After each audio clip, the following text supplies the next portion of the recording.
예, 반갑습니다. 한 주간 잘 지내셨죠? 예. 여러분, 오늘 말씀 제목은요, 자살 특공대입니다. 제목이 좀 무서워요. 자살 특공대. 예.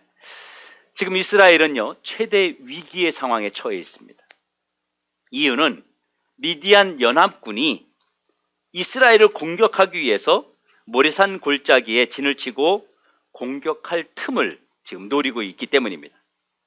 이들의 숫자는 무려 13만 5천 명에 달합니다.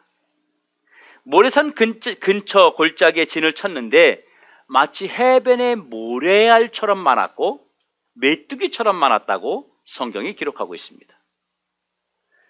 그런데 지금 이스라엘 백성들의 그 형편은요, 그동안 미디안으로부터 7년 동안 온갖 압제와 공격과 약탈을 당하며 먹을 것 마실 것 다 빼앗겼어요.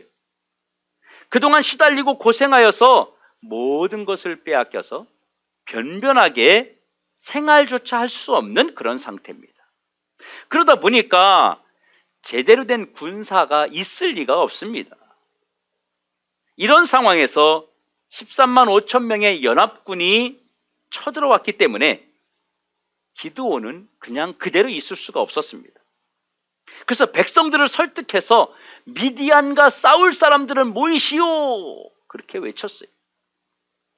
그랬더니 그 어려운 가운데에서도 전쟁에 나가서 싸우겠다고 모여든 사람들이 3만 2천 명이나 모였습니다. 이스라엘의 현 상황에 싸움을 하겠다고 모인 숫자 3만 2천 명은 사실 대단한 겁니다.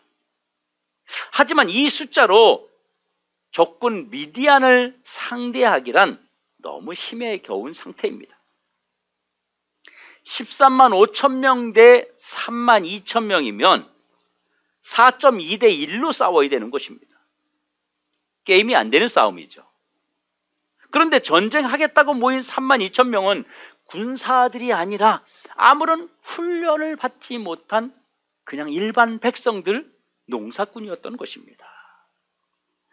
4.1 대 1로 싸우려고 해도 훈련된 군사들이라면 한번 해볼 만하겠어요.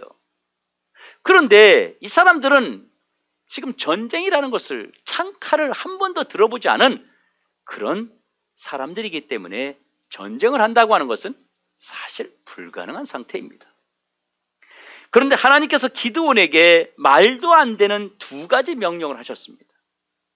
첫 번째 명령이 사사기 7장 3절에 이제 너는 백성의 귀에 외쳐 이르기를 누구든지 두려워 떠오는 자를 길르앗산을 떠나 돌아가게 하라 하시니 이에 돌아간 백성이 2만 2천 명이요 남은 자가 1만 명이었더라.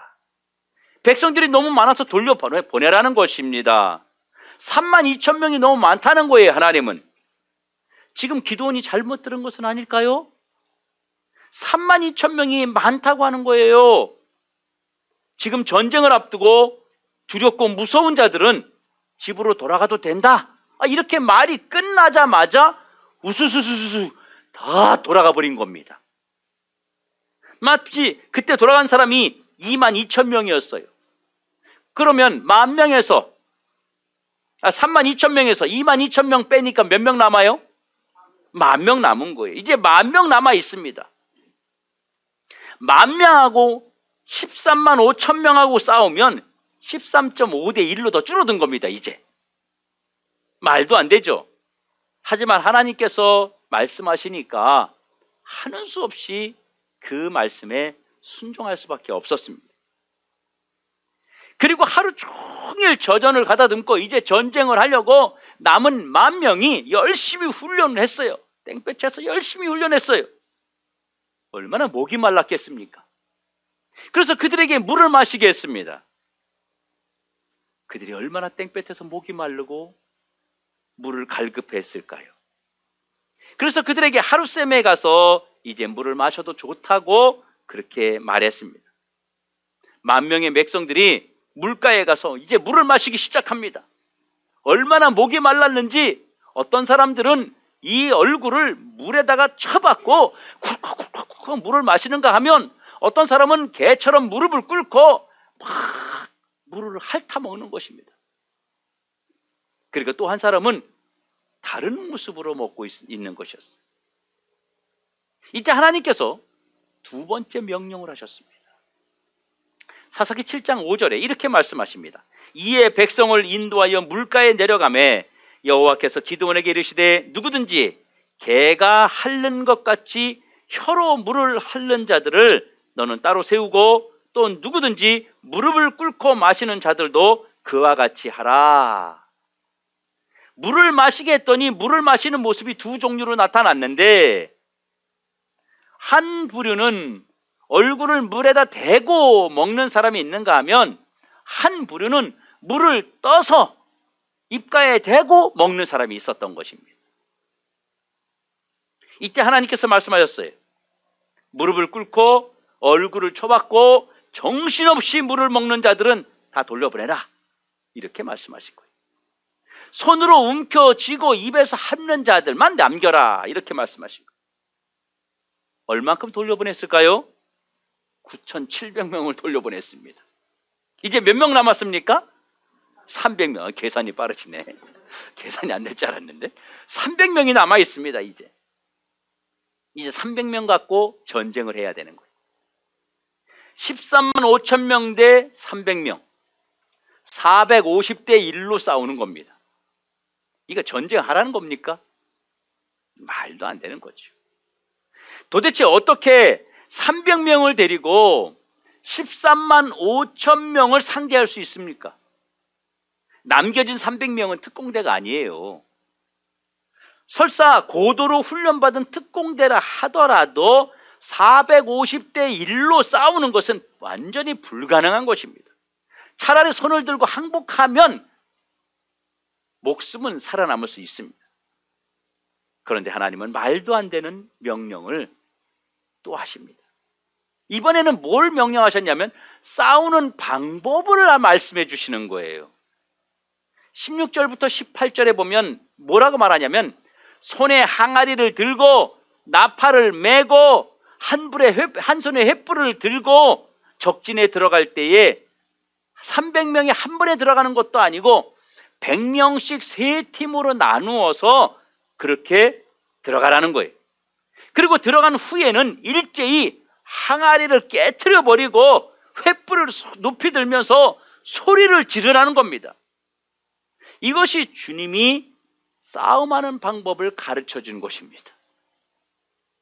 사랑하는 성도 여러분, 지금 전쟁 중입니다. 소꿉놀이 하고 있는 게 아니에요. 병정놀이 하고 있는 게 아니에요.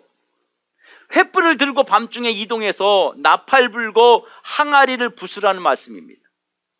적군이 잠들어 있는 적진 한가운데 들어가서 나팔을 불고 항아리를 깨고 횃불을 든다면 어떻게 되겠어요? 이 명령을 듣고 이스라엘 백성들이 여러분 힘이 나겠습니까? 야, 한번 해보자, 그렇게 하겠습니까? 그런 사람은 없습니다. 이건 싸움을 하는 것이 아니고 죽으라는 것입니다.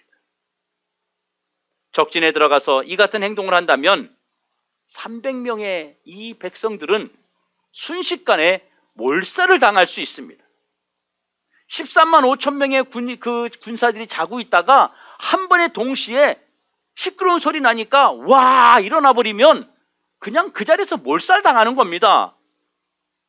창칼 없이 그냥 눌러서도 죽일 수 있을 것입니다. 압살당할 수 있는 상황입니다. 어떤 전쟁이 창 하나도 준비하지 않고 칼 하나도 준비하지 않고 방패 하나도 준비하지 않는 이런 전쟁이 어디 있습니까? 이것은 상상할 수 없는 전쟁의 방법입니다. 여러분, 과연 300명의 백성들이 시킨다고 이거 하겠습니까? 이건 말도 안 되는 명령입니다.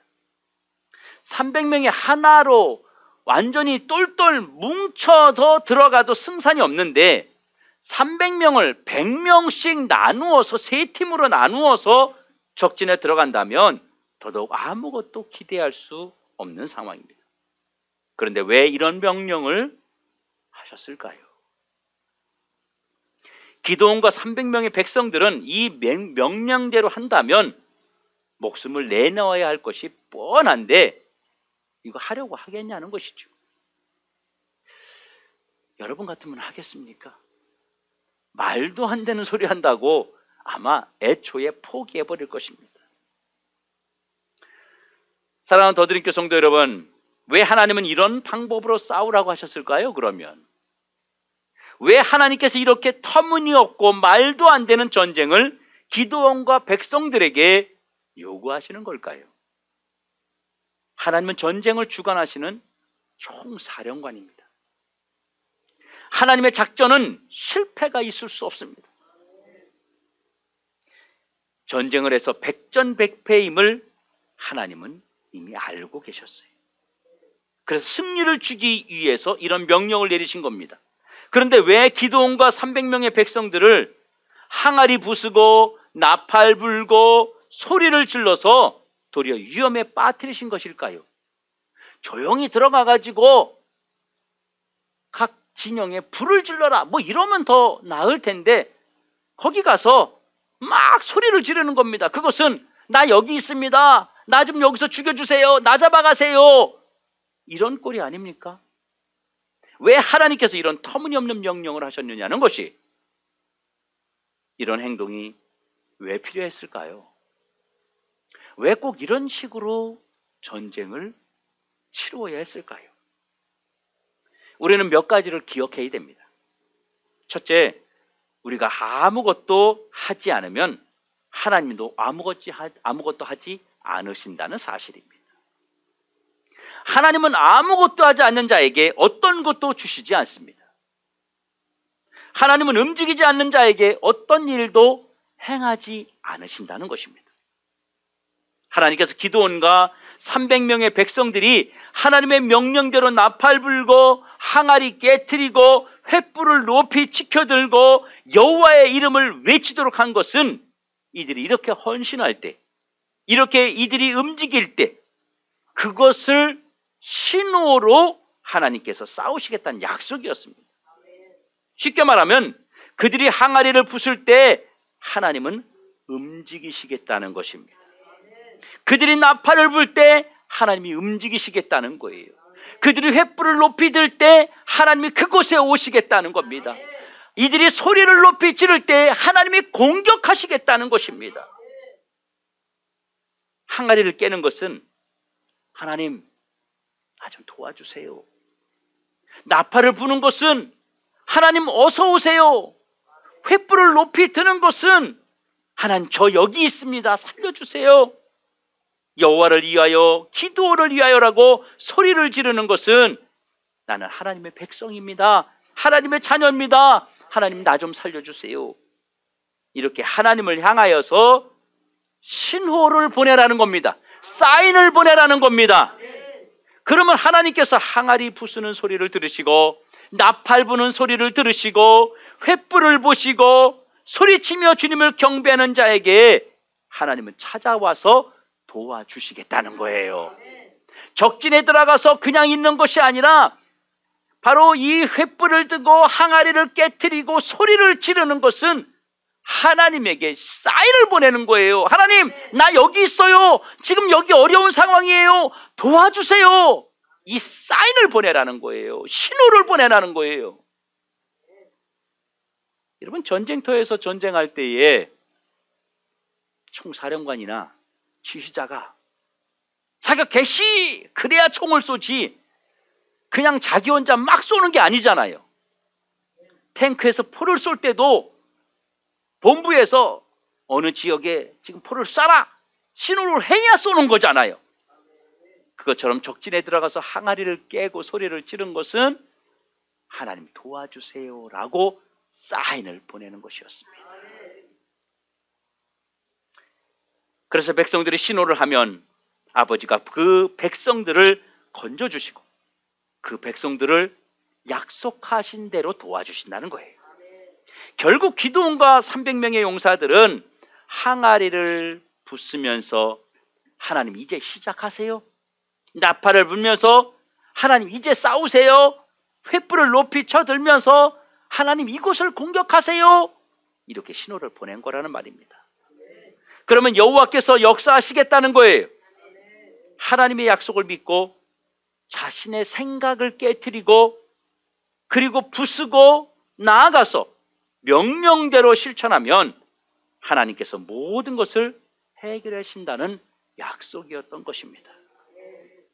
두 번째, 여러분, 하나님은 무모하신 분이 절대 아니라는 사실입니다. 그런데 하나님의 명령을 듣고 기드온과 그 백성들이 얼마나 두려워했겠어요? 얼마나 두려웠겠어요? 앞에 메뚜기 떼와 같이 모래알과 같이 많은 그 적군들을 보면서 얼마나 두려웠는지 몰라요. 그런데 하나님의 명령을 듣고 기드온과 그 백성들이 두려울 때에 이제 이들은 300명밖에 남아있지 않는데 자기들의 앞에 버티고 있는 13만 5천 명을 보았을 때 이건 죽음의 위기가 산처럼 자기들에게 다가왔던 것입니다. 이때 하나님께서 기드온에게 확신을 주었습니다. 두려움을 제거해 주시기 위해서 말입니다. 기드온이 지금 이 300명을 이끌고 전쟁에 나간 지도자입니다. 혼자 힘이 들어서 밤에 고민하며 두려움에 떨고 그리고 걱정하며 잠이 오지 않아서 서성일 때에 하나님께서 기드온에게 이런 말씀을 하십니다. 적진 한가운데로 들어가 봐라. 내가 거기서 너에게 이를 말이 있느니라. 이렇게 말씀하신 거예요. 그래서 몰래 적진 안으로 들어갔더니 적군의 보초병이 보초를 쓰면서 자기들끼리 대화하는 소리를 듣게 하신 거예요. 뭐라고 이 사람이 이야기하냐면, 야야, 내가 어저께 꿈을 꿨는데 이상한 꿈을 꿨어. 내가 어저께 꿈을 꿨는데 아무래도 우리가 이길 것 같지가 않아. 꿈에 저 이스라엘 진영에서 뭐가 하나 날라오더라고. 그러더니 그게 우리나라를, 이 군사들을 다 쓰러져 버리는 거야. 박살내 버리는 거야. 아무래도 꿈이 좀 별로 좋지가 않아. 이런 이야기하는 것을 듣게 된 것입니다. 기드온이 그 음성을 하나님의 음성으로 들었습니다. 하나님은 적군의 입을 통해서 승리를 주시고 하나님이 그 백성과 함께 하시고 하나님이 그 백성을 위해서 싸워주신다는 약속을 주심으로 그들의 마음에 있는 두려움과 그들의 마음속에 있는 모든 염려를 다 몰아내고 믿음으로 나가 싸울 수 있도록 하나님께서 그들과 함께 하셨음을 믿으시길 축원합니다. 여러분, 많은 사람들이 오늘 본문의 말씀을 이야기 많이 하죠. 기드온의 300용사 이런 얘기를 많이 합니다. 그런데 이들이 용사가 맞습니까? 용사가 아니잖아요.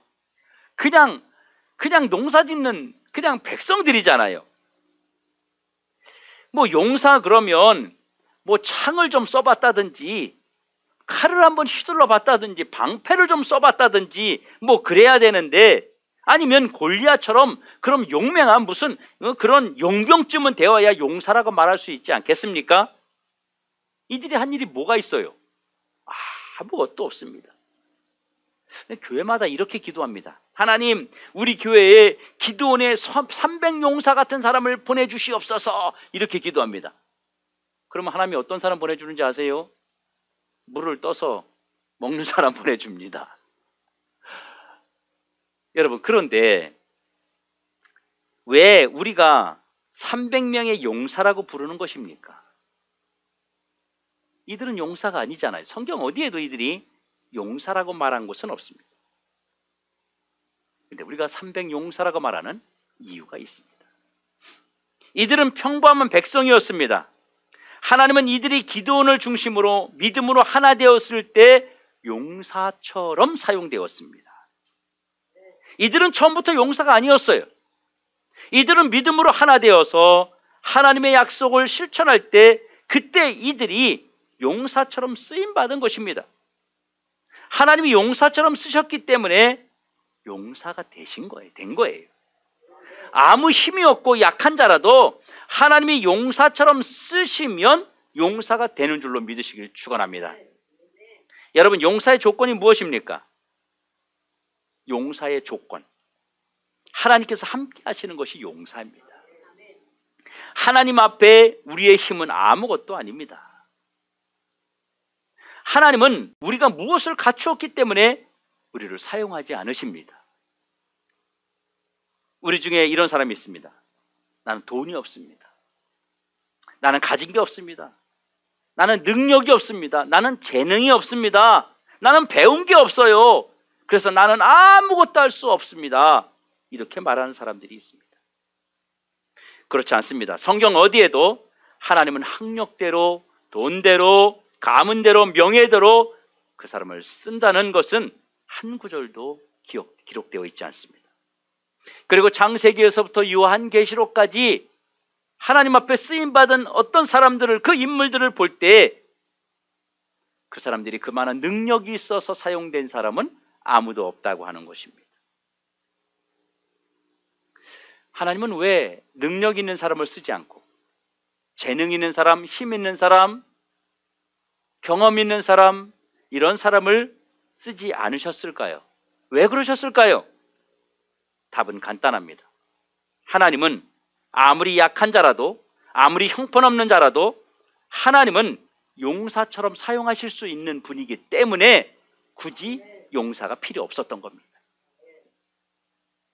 세 번째, 하나님은 이들의 신호로 싸우셨습니다. 하나님은 이들이 나팔을 불고 항아리를 부수고 횃불을 들고 여호와의 이름을 부를 때 약속대로 싸우셨습니다. 우리 영화 같은 거 보면 적진에 들어가 가지고 무전을 칩니다. 좌표를 보면서 여기 어디 포격하세요. 지금 어디를 포격하세요. 그 얘기를 한단 말이에요. 근데 안 쏘고 있으면 어떻게 되겠어요? 몰살당하는 거예요. 하나님이 이 말씀하신 것은 다 준비를 하셨기 때문에 말씀하신 거예요. 나는 공격할 준비가 되어 있어. 나는 싸울 준비가 되어 있어. 이렇게 말씀하시는 거예요. 여러분, 300명의 용사들은 하나님이 역사하시는 그 모습을 보면서 힘을 얻었습니다. 자기들끼리 이들이 가서 횃불을 치켜들고 항아리를 깨 부수고 소리를 지르니까 갑자기 이들이 일어나가지고 하나님이 그들의 눈을 가려서 자기들끼리 적군인 줄 알고 칼로 휘두르고 자기들끼리 찌르고 스스로 자멸하게 됐던 것입니다. 그래서 300명의 용사들은 이 모습을 보면서 하나님의 힘을 입어서 남은 자들을 섬멸해버렸습니다. 도망가는 자들을 쫓아가서 다 섬멸하고, 그리고 그들이 가지고 온 그 모든 물품, 전리품을 통해서 이스라엘 백성들이 7년 동안 고통을 당하고 빼앗기고 압제를 당하던 것, 그 이상으로 하나님이 보상해주고 복을 주었다는 것입니다. 그러니 기드온과 300명의 백성들이 적진에 들어가서 하나님께 신호를 보내지 않았다면, 하나님께 사인을 보내지 않았다면 절대 승리는 불가능했다고 하는 것입니다. 여러분, 하나님은 약속을 지키셨습니다. 하나님 여기입니다. 이곳입니다. 내가 지금 여기 위험에 빠져 있습니다. 라고 할 때 하나님은 오신다고 하는 그 약속을 지키셨습니다. 그리고 그들에게 더 큰 힘을 주셨습니다. 그리고 하나님은 그들의 삶까지 보상해 주셨다고 하는 것입니다. 사랑하는 성도 여러분, 오늘 우리는 하나님의 약속을 여러분 얼마나 신뢰하고 있습니까? 하나님의 약속을 믿고 얼마나 행동으로 옮기고 계십니까? 내가 싸울 힘이 없다면 누가 나를 대신해서 싸워야 할 것 아닙니까? 주님께서 나에게 가라, 깨라, 부셔라, 내가 싸운다 이렇게 말씀하시는데도 우리는 믿지 못하지 않습니까?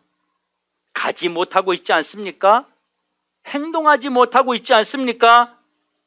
그렇다면 내 결단과 내 신앙을 방해하는 요소들은 무엇입니까? 두려움입니다. 그것도 아니면 이성적 사고입니다. 말도 안 돼. 그걸 어떻게 가서 이겨? 그걸 그렇게 적진에 들어가서 하면 아이고 나 죽는 거지. 합리적인 사고입니다. 그리고 적군 13만 5천 명이라고 하는 눈에 보이는 현실, 이런 것들은 우리의 신앙을 방해하는 무서운 요소들입니다. 중요한 것은 내가 움직이지 않으면, 내가 부수지 않으면 내가 깨트리지 않으면, 내가 소리 지르지 않으면 주님께서는 아무 사인을 받지 않으셨기 때문에 움직이지 않으신다는 사실입니다. 여러분, 불가능한 것을 가능하게 하는 힘, 불가능한 것을 가능하게 하는 그 에너지는 무엇입니까? 믿음입니다. 불가능한 것을 부수는 것이 믿음입니다. 믿음이 나를 강하게 하고 용사로 만든다는 것입니다. 그 믿음은 하나님의 말씀을 근거로 합니다. 내 믿음을 내세우면 안 됩니다. 불가능한 것을 가능하게 만드는 믿음이 있다면 그 믿음은 내 방식대로, 내 마음대로 하는 것이 아니라 하나님이 원하는 것을 해내는 것이 믿음입니다. 믿음으로 용사가 되는 것이, 믿고 부수는 자가 용사예요. 용사는요, 지도자의 음성에 죽고 사는 자가 용사입니다. 하나님의 음성에 집중하십시오. 하나님의 약속은 어떤 상황에서든지 예, 아멘 해야 되는 것입니다. 그럴 때 기적이 일어나는 것입니다. 눈에 보이는 것 때문에 여러분 두려워하지 마십시오. 내 눈으로 볼 때 두려움의 대상이지 하나님의 눈으로 볼 때에는 전혀 아무것도 아닌 것입니다. 주님의 눈으로, 믿음의 눈으로 보면 아무것도 아니라는 것입니다. 하나님의 능력 앞에서 13만 5천 명은 여러분 아무것도 아닙니다. 문제보다 하나님을 먼저 바라보시길 축원합니다. 그리고 움직여야 산다는 것입니다. 움직여야 기적이 일어납니다. 내가 결단하고 움직여야 주님이 역사하십니다. 감나무 밑에서 감 떨어지기를 기다리는 신앙은 여러분 안 되는 거예요. 사랑하는 성도 여러분, 우리도 13만 5천 명의 적진 속에 들어가서 기적을 받아야 됩니다. 그러기 위해서 오늘 나에게 가장 절실한 것이 무엇일까요? 13만 5천, 내 앞에 있는 13만 5천 명을 이기기 위한 가장 절실한 것은 나를 깨트리는 것입니다. 항아리를 부수는 것도, 나팔을 부는 것도, 소리를 지르는 것도 내가 먼저 깨질 때에 가능한 것입니다. 오늘 내가 깨지면 여러분 하나님이 역사하십니다. 내가 깨지면 내 주변도 하나님이 살려주십니다. 내가 깨지면 불가능한 것을 하나님이 손을 대주십니다. 중요한 것은 나를 먼저 깨트리는 것입니다. 지금 우리 앞에 여러분 13만 5천 명과 같은 현실이 와 있습니다. 여러분 각자의 삶 앞에 13만 5천 명과 같은 그런 무서운 것들이, 두려운 것들이 와 있습니다.